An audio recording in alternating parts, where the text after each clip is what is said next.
Come, follow us on our journey to get a low-budget DIY feature film from script to screen and beyond. Nobody knows who we are. Look at yourselves, realistically, nobody's going to give you that money. Nobody. You don't know who the fuck you are. It's a complete risk. You are unknown. This is our first feature film, something we're going to do together. You're going to get it warts and all. For now, you're just some pair of idiots like everyone else. It's all about making something out of nothing. I kind of think we could. Never wait for permission, just start. This is DIY Cinema Cult. Hello, Mark. Aaron, what's going on? What's going on with you? What's going on? What is going on? Yeah, I can see you. I can see you're in your shed, but you are well in your shed. You're ensconced in your shed at the moment, right? Yeah, I'm basically isolating in my shed. So slightly confusing. I was filming last week down in Cornwall and stuff like that.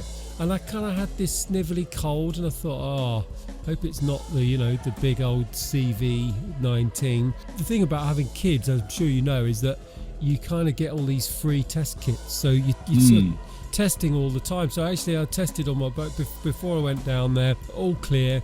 I did have the quite fun experience of going on the sleeper train down to Cornwall, which was very cool. Although it's slightly bizarre because you kind of wake up at 8 o'clock in the morning, you're just in Cornwall. So I did this shoot in Cornwall, came back, and the camera assistant who we worked with down there said, I got pinged today. And I was like, okay, here we go. So did another test, still negative. I was like, okay, well, fine. And then I get a text from my other half saying she's just come down with COVID and she's got a positive result. So I test again and I'm still negative. And so what the heck's going on? Like Superman. Well, yeah, I don't know. What is it? It's such a random thing. So Anyway, have you done your big fat test? What's the... So that's of course the next thing you do. So I had shoots planned for Tuesday and Wednesday this week, both of which I had to cancel because I think, well, even though I've had negative tests, one after another, I haven't had a PCR, which is the big fat one. PCR, So of course you have to go and do the sort of slightly depressing post-apocalyptic standing outside a big sort of white wedding marquee with loads of depressed looking, sort of cleaners from kind of Tottenham and kids sort of in their kind of parkas, all like looking really sheepish and depressed, and me thinking, oh my God, this is sort of so depressing. And then I had to cancel these 2 shoots, not very good on the pocket. And then thankfully, I think I've moved them, but still not so great. Came back and then spent a couple of nights sleeping in the shed to isolate from my other half and my eldest daughter, who have both got positive. Bloody. So is this to kind of ensure that you're okay for these shoots that you've postponed and to keep yourself working, I suppose, right? Yeah. So because of course, I was still negative, and they've come back with a definite positive because they did PCRs, definite positive. And until last night, I was still like, well, where am I? And of course, what's happened today is I've got a ping from Test and Trace saying I need to isolate till Saturday, and then I've got my negative PCR. So I'm just in this netherworld of I've actually got another full fat negative result. Okay. But I'm still sleeping in the studio. Is that because you've been rubbing up against people who've also been pinged, so it's a precautionary thing? You've got to isolate. Yeah, but apparently I've just found out, and this is literally just about 20 minutes ago, that I do have exempt status. So because I've had double jabs. So in theory, if you've had a negative result, double jabbed, in theory I'm exempt. But it doesn't really change my life anyway, because I've still got to sleep here because the rest of the family are back at the flat and they're all positive. So They're all lurgy. yeah, Oh, so no. basically, I'm sleeping in the studio. You're sleeping in your shed. Which Fucking is- hell. which I mean, is it weirdly weird cozy. is it when you wake up in what has you got? Oh, you do have a sofa there, don't you? So you're crashing on the sofa. Yeah. So got a sofa and, got a little duvet. And I mean, of course, I would be sleeping in the flat because obviously the studio is at the bottom of the flat, but we had this huge flood. So the flat itself has got no heating. It's uninhabitable effectively. So here I am camping out. And it's quite weird because it's basically like you're with the elements, Every now and again you hear a fox scampering over the roof, or some squirrels, or maybe some rats scratching underneath the building. It's a little bit creepy. You've gone completely stray. You're a wild man now. I'm like a mountain man. Yeah, I'm like a mountain man at the end of the garden in North London. I'll pop round and you'll be like cooking a little rat over an open fire. Yeah. Or a little spit. It felt a little bit like that till my Tesco's delivery turned up yesterday with my one pot kind of lentil dal and some granola bars. So But anyway, how are you, Mark? How's things? How's it going? I've just got through my second viewing of Get Back. Have you been watching that then? Oh, yes. Let's all just hang out for about 9 hours in the Beatles studios. It's what I loved it. I really loved it. What did you think, Mark? What was your feeling? Second view, that's pretty good going. Even though it's 8 hours of just a couple of blokes in a room, it gets better with a second viewing. It's really mad. There's the little bits you've missed, little kind of nuances or little throwaway sentences that you kind of skip over when you're watching it first time that you go, oh my God, there's just so much in it. And I think Peter Jackson's done such a great job of pulling out of what apparently was 60 hours of footage. It's amazing. Just some amazing things. And it's some things that are just happening, instances that are happening just casually as we watch them, that are kind of quite key moments to the story and the legend of the Beatles. The Alan Klein situation with him coming in, trying to come in and manage them, and little seeds that, and what I say, seeds that led to their eventual breakup. What I was surprised about was how joyous and happy they were together, and how actually they were talking a lot about the future and what the Beatles were going to be like in the future and about staying together. So it works opposed to things that you might have heard, reported about those sessions before. Yeah, I mean, you're absolutely right. It really reminded me of the sort of joy of being in the studio and being able to sort of laugh your tits off with your mates. Giggling about stuff, but also how hard they worked, as in really hard. They really, if something wasn't right, they went over it and over it and over it again. And I loved the way that it was almost like sort of deep learning exercise by all of them, as in they had the song, and it was, ostensibly one person had written the song, but then they tried to bend that song into a million different shapes until it kind of found the place that it should be, as in they would do parody versions of it. They would do versions of it where they sounded like it was Dylan singing it. They would do, it was like deliberately, doing heavy, slow versions, fast kind of banjo versions.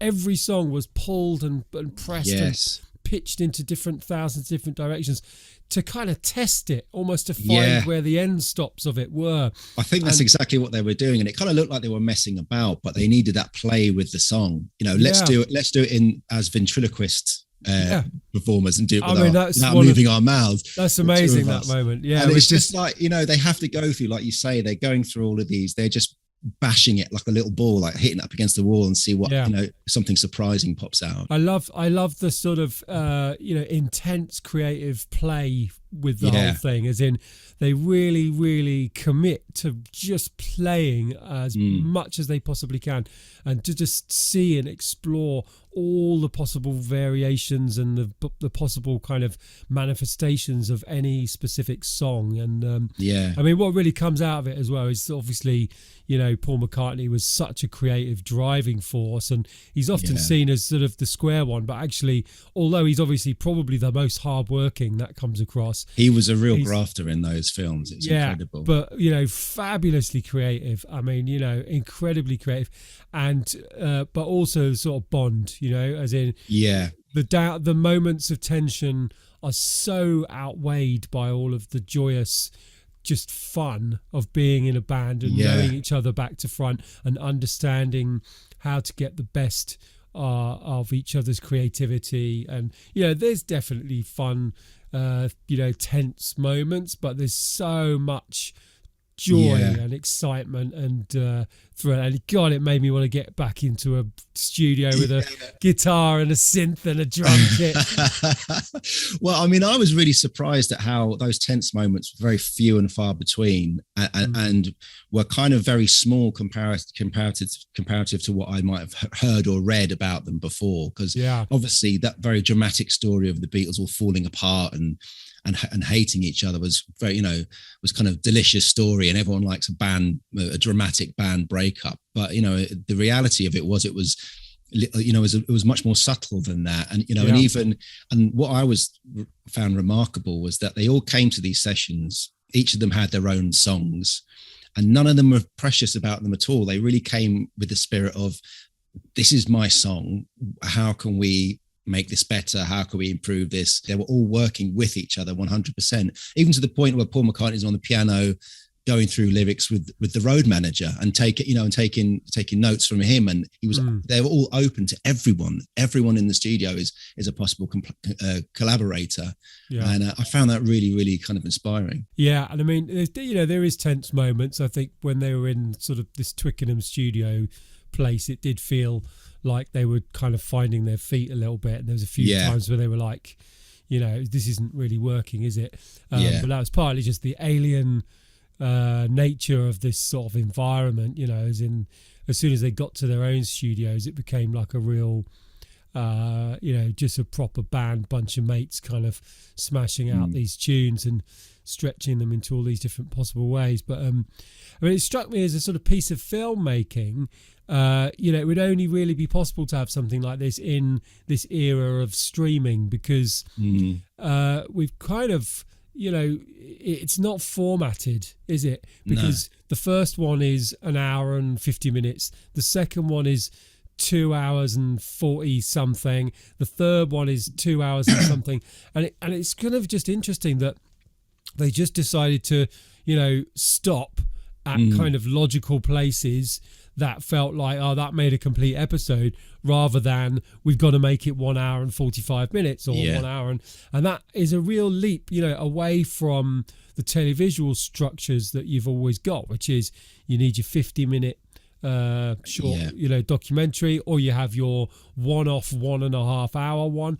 So, you realise that there is a real liberation for filmmakers if you have the backing of a big streamer to work outside of those structures. And obviously, streamers have other preferences, if you like. So they like things that are episodic, because obviously it's just eyes, it's attention.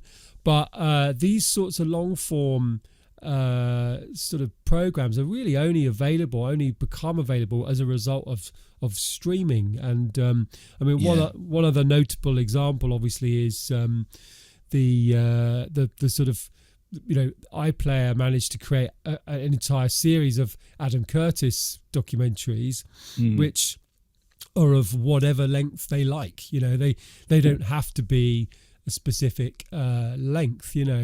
And so, I wonder if there's something kind of happening there that's kind of quite liberating. I think there definitely is. Like you say, if it was made for TV, maybe you'd want to put something dramatic in at the half-hour commercial break, all those little things that program editors might be inclined to do. Whereas, on a streaming service, you can literally tell that, be as true as you possibly can to how it felt in those rooms. It was... Those Beatles films were actually just quite an immersive experience where you're in the Twickenham studio, then you move to the Apple recording studio, and then you move to the rooftop, and you're kind of hanging out there for a couple of hours. And, you're getting the sense that although you're not there for the whole duration, you're getting a real feel for what all those 60 hours of footage probably felt like. I found it a great experience. I loved it. Absolutely loved it. It's been sort of, going through the edit of my project at the moment, and realising that, in a way, having a sense of what the overall time length should be is a real weird sort of limitation into how you tell the story, because it's fractal, right? So when you're telling, particularly when you're telling something that was actually occurred, you're always dealing with, well, okay, I could spend half an hour talking about this period in this year, or I could spend 5 minutes doing the same thing. And a little bit like the result of seeing the small section of the film in Barcelona, I was really torn, because I thought, well, in some ways this needs to breathe more. Yes. And in other ways, I maybe need to cut some of this out. So it's a really funny tension, and seeing things that have been given their own sort of freedom to kind of be at whatever length works for the eventual project is a great new type of space to be able to work in. Something that I would love. Yeah, and I think, of course, there is, like we said, there's lots of editing that's gone on there, but I think Peter Jackson has done a great job of that, and also he's doing it for an audience that is now more used to taking their stories and narratives, their documentaries, in much longer forms, and being able to stop and go when they want to. You can watch the whole 8 hours in one go if you want, or you can take it in 20 different bites or what have you. And I think that's a real benefit to filmmakers like him, and for films such as that, because the original Get Back film that was made and cut down into an hour and a half gives a very warped kind of view of what those sessions were like, and not a very truthful one. And I think you're right, having that space and that breathing space to kind of live in those rooms and get a real truer sense of what it felt like to be there is kind of is so vital to projects like this. It does help having sort of Disney's endless pockets and a lack of regard to the costs of things like licenses and archive and all of that kind of thing, because my challenge is always like, well, I'd love my film to be, whatever length it needed to be, but you got to pay for every frame that's up there that you didn't make yourself.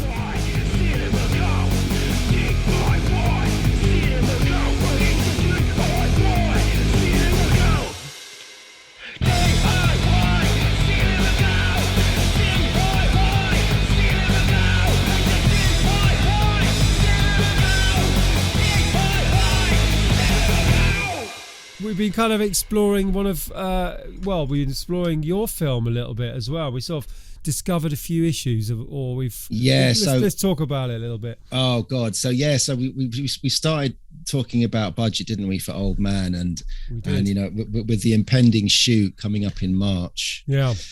We had a little chat about that, didn't we? And it was, our budget, our initial kind of scratch budget that we kind of played around with ended up being pretty close, didn't it, for to getting crew up there. Yeah, I think the number we came to was like 10K for like that first block of shooting up in the lakes. It also felt like it would spiral beyond that 10K, didn't it? Like that was us being very optimistic. Yeah. Just because there's a logistics involved of we're in a remote location, getting people up there, what kind of modes of transport they're going to be getting. It's not very, rail connections aren't very good where the location is. So those will just kind of impact on costs in terms of transportation, getting people there. Yeah. The result of that chat that we had was that it was going to be 10K, but upwards, I suppose, a very kind of rose tinted glasses view of the shoot might be like 10K. Yeah. And I suppose if it was a hard 10K, definite 10K, then probably I could have maybe found a way to get that money together. But just knowing that it would have been beyond that would have put me in real trouble. So it was, I just had to kind of rethink what is going to happen with that and what's going to happen to the Old Man. I mean, I still would like to shoot there in March, but whether first of all, I was thinking maybe it's something different, completely different, like shoot there. Maybe it's a really pared down a shoot that I do with an actor or two, or maybe then I was going back to maybe it is Old Man, but a really just reimagined version of the script. Do we go back to a short script? Do we go back to something else? So it was just kind of chatting it through with you. I just suddenly realized, I guess as well, we were going on the grounds that we have a camera crew that is maybe at least 2 people, maybe 3, 2 people on sound. And I think as well, that made me realize that, this is probably going to have to be a real, if it does happen at all, it'll be a very different version of, maybe of what we had in mind at the start. What's your thoughts on it? Yeah, I think that the rod that's been created in some way is also the sort of positive thing, as in, let's go to an amazing place. Now, you always think, location is 50% really of the sort of issue, as in good location, good cast, point camera at good cast and good location. Yes, you need a good camera person, etc. That does most of the work for you. So there's a real advantage in finding a brilliant place to shoot. But when that place is extremely remote and challenging to get to, and really adds, a day at least either side for transport, and it's not necessarily doable on the trains without quite a lot of ferrying around. You just get into all those logistic costs that mean you're spending money before you've even turned over. So that, I think, is really the key issue, as in and then the second key issue was sort of the quantity of days, really. So you could do that with half the amount of time, and it literally costs you a third less, because obviously the quantity of days you're paying. And I think you're very right in saying that you want to make sure that everybody is paid at least a sort of minimum, because I think it just means people can kind of give it seriousness in that, and they can schedule it in. So even if it's not full commercial industry rates, people are up for the journey, and it's a fun thing, but they know they're not coming out of it empty pocketed. I think as well, it's that thing like you were saying, if it was a shoot in London and we were asking people to be on a low wage as well, that's more palatable to people than to say you're on a low rate, but I promise it's going to be a lovely project, and by the way, it's 300 miles away up a mountain. That's very different than saying come round to this house and we'll shoot a fun film this weekend. So it was things like that were putting real boundaries in the way, and then it obviously caused me mad anxiety, because then I was on the phone to these kind of actors' agents and stuff, and thinking suddenly I felt not confident in being able to make a comfortable kind of shooting environment for these people. So that was another thing about looking after your actors as well, thinking I don't want to put anyone's comfort or enjoyment of the shoot in jeopardy, just because we found this amazing location, but it just happens to be incredibly hard to move a bunch of people up to get a crew up there. I don't know, it's trying to find people who fit in with this micro budget vibe of this is how we're going to have to make a film. Of course, this isn't the way we really want to make a film, but this is what we've got. Are you up for it? Are you into this?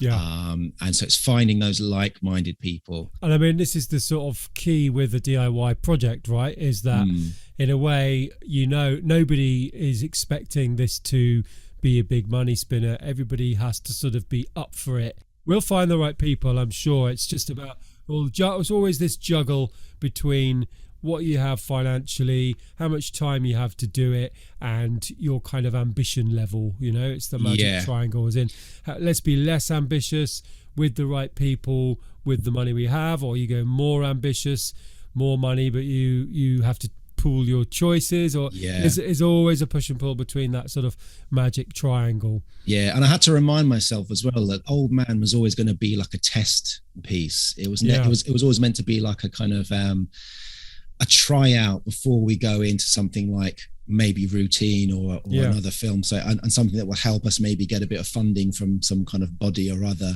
But I've been looking into things like I found a great sound recordist from Manchester who would come in and do sound recording that week if I needed him. So even if it was like a really lo-fi thing where I'm self-shooting, or I have one camera person, we have a sound recordist coming in from Manchester, and we can get the two actors there. It might be a very scaled down lo-fi kind of low-key shoot, So I'm just kind of trying to reimagine, reinvent it in my mind, and see if we can make something work for those shoot dates still.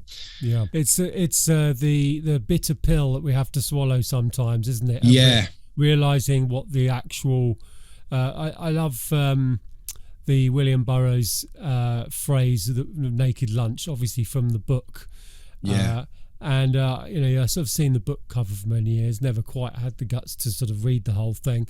And then you sort of started reading it and realised what naked lunch is. And it's the moment where you realise what it actually is on the end of your fork. And you go, if you're a meater, you go, this is the leg of an animal that's been killed and burned and some sauce on it, and now it's going. So the naked lunch is like the cold, hard truth of something all of a sudden, that weird moment of clarity. So we do occasionally have to sort of eat the bitter pill and realize what it is in front of us that we're actually with.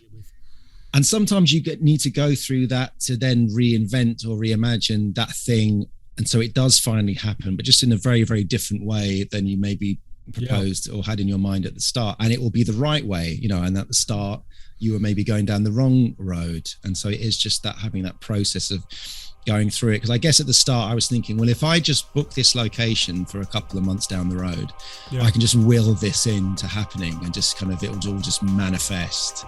And that hasn't happened in the way I imagined it, but it will happen in the way that is right for the film.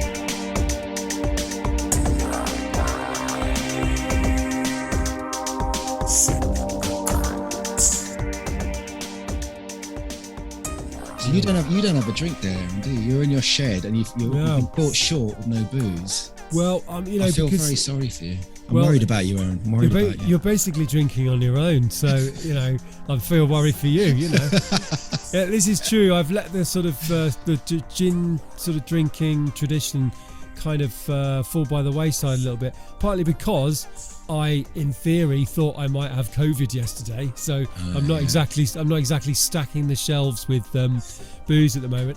And but maybe I should celebrate the fact that I found out that I haven't got it. But also because actually we don't live here anymore. The studio is where I come to work every day, not to drink, and the flat, which is 20 meters up there, is just full of boxes, and it's empty, and there's no heating and no shopping there. So and no gin, sadly. Although I did strangely find the bottle of Nolly Pratt from all those years ago. And I from almost the very start, which was getting on for 2 years ago now, I think, or maybe even longer. And it was a strange feeling, slight feeling of sort of sadness, of like,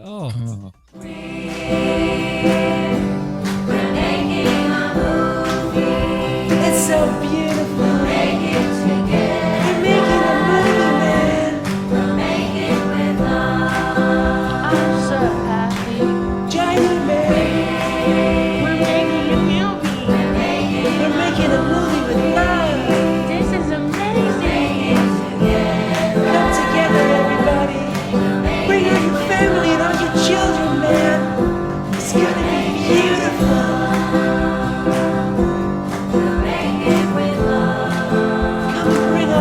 And make a movie, man. I love you guys.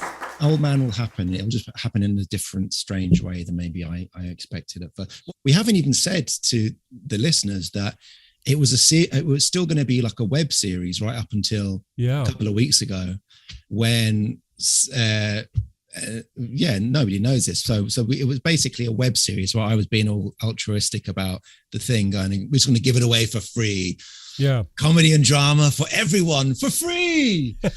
And then the more it looked like we were going to have to spend thousands and thousands on getting it made, Aaron was like, well, why are we giving this away for free? Maybe we should have something that we could possibly sell or stream somewhere in order to make the budget back, at least. It became a feature film very quickly. So maybe it will transform back into some kind of short or series or something, or maybe it'll say a feature film. I don't know. But I'll tell you what's happened though recently. What and this happens a lot with indie filmmaking. It's that you get so your limitations seem so many in terms of budget and equipment you can get and actors you have access to or locations you can be in, that you are worrying so much about all these limitations because you're doing things, you're producing as well as writing as well as directing, and you're doing lots of people's roles all at once, is that you kind of lose sight in the what you love about the story and the characters. And I've been trying to really focus on that again recently and go, no, what actually is it I'm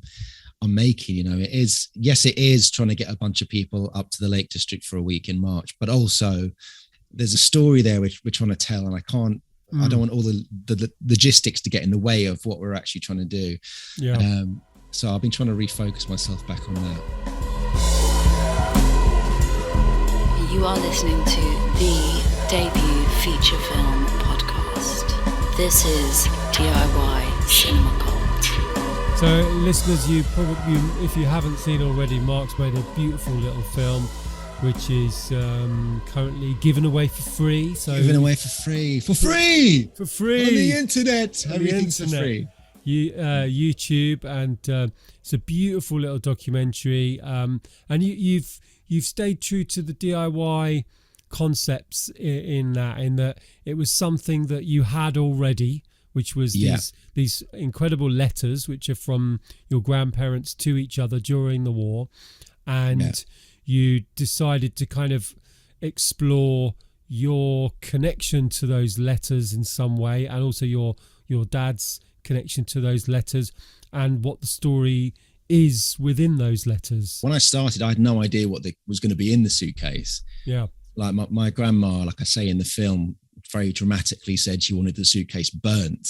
Yeah, which could have meant anything. Maybe she was a spy. Yeah. Maybe you just don't know. And it turned out to be something much less dramatic and much more everyday and normal, which was that she just felt a bit embarrassed, and she felt that nobody needed to be bothered by all the stuff that was in the letters, because they were just love letters between her and my granddad. And I read them all. There was nearly 1,000 of them. And it took me years because I didn't do it all in one go. I stopped and started. But for the last, in lockdown, I suppose I picked up again and really wanted to get the film finished. And it was up until maybe a couple of weeks ago, I finally finished the letters. And it was like we're saying about immersive experiences. It's kind of like this incredible experience of just rehearing my grandparents' words in my head again, their voices in my head again. And just reading about that time, the 40s, in incredible detail for them. They were just they were almost writing every day. So they would write anything, about work, about the people they met, people in the family, trips they went on. And so you were getting these gorgeous little details, little insights into life in 1940s, from the clothing to the mannerisms to the vernacular, how people spoke. And it was just this wealth of, it's an incredible research thing to do, because it was, I feel like I've really lived through this 6 years in the 40s, incrementally and in really kind of fine detail. It's beautifully made, and you really get a sort of sense of the sort of love between the two of them, a sort of relationship that was in a way so kind of new, as in they were together, and then he went off to the war quite quickly. And so it's sort of amazing how how much they sort of stuck with each other, and obviously something was powerful enough to sort of transcend these barriers, but I think what you've done really well is give us sort of both a sort of sense of sort of place for the whole thing, and you really do feel kind of immersed in their world, even though what we see a lot of the time is very simple. It's pictures of the letters, it's some photography, and also your granddad's amazing drawings, which are just incredible. I'm getting where your skills have kind of come from. Which were lovely things to find, because they'd just been folded up in a suitcase for God knows 80 years, and it's just when you open them up, they're just so colourful. These beautiful little paintings he used to do to show my grandmother, like the women's headdresses in that region of India that he was in currently. And I'm at certain points I was going to do things like I was going to make an animation out of them. I was going to kind of bring them to life in some way. I was playing with the idea of doing recreations of my grandfather and my grandmother in period dresses with actors. And I had all these ideas of how I was going to represent the letters and what was in them. But in the end, all of those felt kind of fussy and gimmicky in a way that my grandparents weren't. Like, I don't think they would have really got or appreciated that, whereas just having the texture of the letters themselves and of the way the words looked on the paper and the handwriting, just sticking purely with that, that's the way I went in the end, and it kind of works for, you know, it's a short documentary. It's like a 16 or 18 minute doc, but so it was able to sustain that length and not get too boring. But it was I just thought in the end, just go with, because I just love the leather, the old dirty leather of the suitcase, the texture of the paper. There's all these lovely textures. I just thought, let's have that as the film. Let's have that as the look of the film. Yeah, no, it transports you, and I think, I mean, it's always a challenge to tell a story without really any, I mean, particularly historical. I mean, I'm discovering this in my film as well, to tell a story that there isn't really any material to show the things that you're hearing about. Yeah. So in a way, you kind of took a slightly different approach in that it was sort of about your relationship to the letters as much as what's included in the letters. But it is a challenge, and you know, with my film at the moment, there are certain events that happen that are really dramatic. You know, real drama occurs in them, but there's not a single photo, still image of, you know, video footage, or even audio recording. There's literally nothing there. Yeah. So, and you know, with unlimited budget, you could go into all kinds of interesting ways to do things like animation and you know, recreation and all these things that you can do. But with a very restricted budget, you have to find a creative way through, and you have to still conjure up the mood of that story that you're keen to tell without the trappings or the kind of you know, the inventory of different filmmaking tools that you would potentially like. You've got to be inventive. You've got to be creative. Yeah, there was one part in my film where I mentioned I'm kind of talking about, the war progressed so that now, air raids on Britain were a regular thing. And Bristol and Liverpool, where they were both situated at the start of the war. My granddad was in Bristol on, being trained and kind of inducted into the army. And my grandmother was in Liverpool, and they were two places, outside of London. They were two of the biggest places that were hit by, German air raids. Yeah, the two big kind of seaports. And in that section, I was looking for archive of, Bristol dock and the Liverpool docks. And I kind of found something that was kind of around the 40s, and it was kind of, close enough to maybe cut in. Yeah. And I was really toying with, just getting it in and buying it for a couple of seconds worth of it. But at the same time, it wasn't, it was close, but not quite what I kind of wanted to show. I couldn't really find the shots that I wanted. They were authentic, but they weren't kind of right where I wanted them to be. So in the end, I decided not to go with it and just go with the letters, which was authentic as you could get. So I didn't think it would work at first. I thought I needed some archive in there for that section, but I ended up with just another kind of track across the letters, and it just seemed to work with my words underneath. Yeah. So. Oh, it's lovely. Yeah. It's a good one to. So tell us the name so people can look it up on the interwebs. So it's called Even After Death, My Darling, and it's on YouTube. If you look up Marc Hardman on YouTube or just type in Even After Death, My Darling, it'll probably come up. But I think it's also posted on the DIY Cinema Cult Facebook page as well, I believe. I stuck the it best, on there. the best Facebook group in the whole of the internet. Yeah, so get on down there and have a look. But it'll be on there somewhere. And you've been posting some fun stuff recently of sort of almost reminders of 10K films over the past kind of few weeks or so. Well, I've just been trying to inspire myself and kind of go, well, is it, and quite rightly, a lot of people have said, the 10K films that I've posted from maybe 20, 30 years ago aren't necessarily 10K film examples of today. But there's a couple there that are closer, and we've got like, from the late 90s and early noughties and stuff. And, it's, just kind of going through that kind of fishing around for just inspiration of indie features shot on very small budgets. Of course, when you go back to like the 80s and stuff, and early 90s or late 90s, everyone was shooting their kind of indie, no budget features on film still. So, you had that, it cost that you couldn't quite avoid of your processing and everything. Whereas now, yeah, I mean, there's a good spread of different things. So yeah, Bad Taste is one. Slacker, which I adore as it's great first film. I think what I love about Slacker is clearly it was Richard Linklater's sort of student film, so it sort of did two jobs at the same time. It sort of summed up his life in Austin, Texas, and the sort of the kind of freaky characters that were around him. And it was his fourth year film school film, so he did this brilliant blend of the two. But also, it's kind of taps into so many of those Richard Linklater sort of story structures in a way that it all feels kind of like a dream.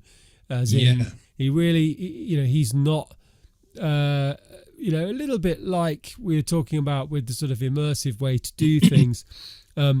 He's just kind of going with the flow of the particular people that he meets.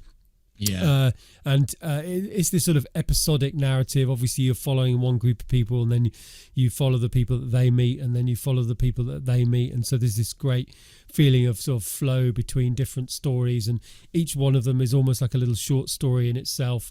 Some of them very funny, some of them sort of surreal, some of them nothing really happens.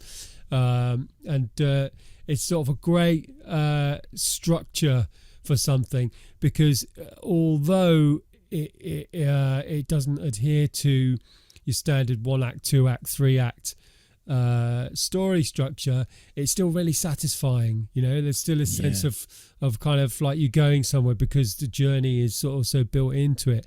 And it's obviously the name Slacker, so it's almost like about aimless lack of focus, not really having anywhere to go, not kind of no real drama happening in your life, or the drama that happens is quite humdrum, so it's a great combination of the sort of story about the film itself, the sort of subjects are the people that he was surrounded with, and then it tying so neatly into the kind of indie philosophy of just go and do it in the street with my mates. Exactly. Fabulous. There's one film I haven't posted up on there yet, which is called For Lovers Only. Have you heard about that? No, I don't know that one. By the Polish brothers, these two guys. They got to be lying here, but it was reportedly made for no money. And they had an apartment in Paris that they'd rented. They were going to go on holiday there, and they decided just to make a film instead. And they got, I think they shot on just, kind of small cameras that they owned. They shot in black and white in Paris, and they got an actor friend and another friend who had quite a good Instagram following. So she was like the actress in the film. And I haven't seen it, but I'm really, really intrigued because it was made for supposedly just enough to pay for flights to Paris and, pizzas and food when they were there. But it looks great. The shots that I've seen are amazing. It's called For Lovers Only. So I'm going to try and seek that out and see what. Yeah. Well, I think again they've kind of tapped into the DIY idea of well, what's the place? Well, it's just a place we've got. And a little bit like, you had those letters, and so this is something you have. Well, there's a story there. Let's tell that story. And in some ways with the old man, you've kind of we've skipped a little bit of those principles in some way, and that you're going for something that is outside of what you have. There's still certainly ways to make that happen, and there's always obstacles in making a film. It's filled with obstacles. That is effectively the process. Constant problem solving, whether it's creative or production problem solving. But certainly the kind of, this is what I have, let's do it with that to start with, is an indie way to do it, because obviously otherwise everything is an item and a budget. And all those things, everything has to be paid for, and nothing is ever affordable. But going back to those like kind of DIY ethics and stuff, and those brothers, the Polish brothers, they've written a book which I've posted on the Facebook page. Let me get it up and see what the name of it was again. They've posted that they wrote this book a couple of years ago that I've bought online, so it should be arriving pretty soon. But I was really intrigued by it, and it is called The Declaration of Independent Filmmaking. So I guess it's the tagline is An Insider's Guide to Making Movies Outside of Hollywood. So I think that they're like a brother, a couple of brothers. They're a bit like the Duplass's or the trying to think of the other ones. Jude's just burst into the room. Hey, there he is. Hey, Jude. Come and say hello. Come and say hello, Jude. Come and say hello. It's your scary Uncle Aaron floating in a shed. Nina, say yes. Yes. Say num nums. Num. Yes. Oh, say, lovely. what else can you say? Wee wees. Wee wee. Yeah. Oh, that's a good word. Wee wee. Oh, Wee wee. Anything else you want to say? Bye dada. Say bye bye. I'm coming in a minute. I won't be long. I'm going to come in a sec. He looks great. He's got my haircut when I was 2.5. Yeah. He's got a real kind of 70s. I had one of those as well. Little kind of bob. Is that just all kids from the 70s all had that little whoop? Exactly. Yeah. Just like a nice, just cut the fringe. And let the rest go. Yeah, that's pretty much it.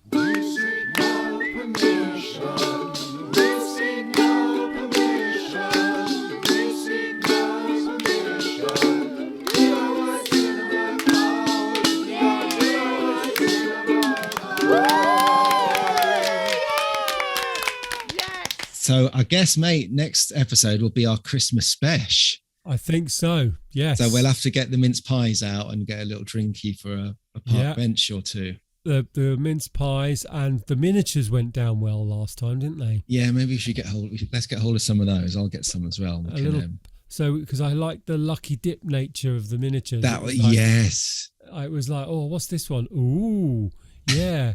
Bilberry flavoured distilled sort of London gin. Okay, like it, yeah. Oh, tangerine gin. There was like all these kind of weird kind of flavours, yeah. I know, and by the end of it, we were just talking about kind of tramps and sort of bins. Magical tramps. It was magical Christmas tramps.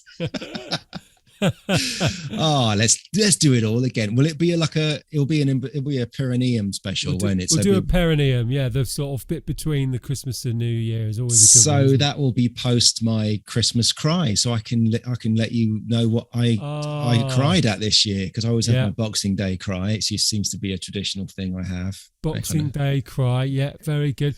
And we're also weirdly house sitting, we're house sitting between Christmas and New Year. This is all to do with. Oh, so you're moving to a different house? Yeah. So we're actually so a friend of ours are going away on Christmas Day, and we're house sitting their lovely house, and that means we're looking after chickens. Fucking hell! Wow. So maybe you could bring Jude over to have a look at the chickens. He would love that. Yeah, he would love that. Yeah. So maybe a Boxing Day cry. And he could come and bring Jude over to look at the chickens, and then we'll go for our little magical perineum stroll. Who knows? By the time we look at the news again, it could be back to not being able to leave our houses. So I know. it's all changing. Very scary. But this time it sounds like, if you have a Christmas party in the centre of town, and somewhere like number 10. If you live on Downing Street, I mean, fucking hell, party central. You can just do what you fucking want, can't you? So so there we go, I think just, go to the off license, get a couple of cans, maybe a bottle of rum.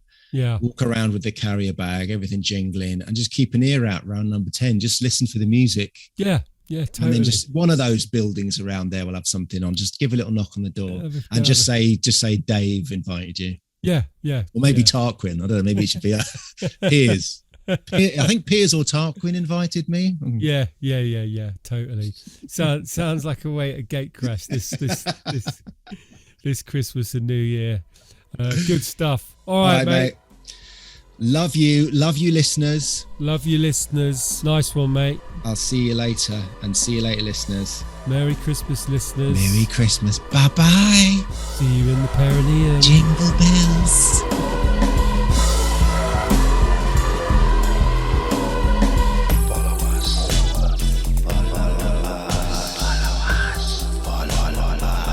Follow us on Twitter at DIY Cinema Cult, or on Instagram we are DIY_cinema_cult. Seek out the DIY Cinema Cult group on Facebook, or why not email us at DIYcinemacult@gmail.com.